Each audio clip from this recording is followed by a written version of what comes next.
show you how to correct the lens in Photoshop.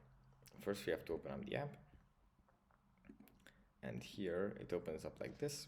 From here, we just go into the top row, click on filter, then we click on lens correction, and here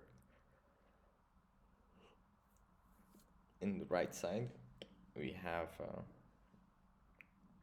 these three toggle lists where we can create a profile. We can even select the camera model and the lens model as well. And after that, we can just click on OK to save it.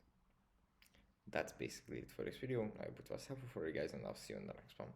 Bye.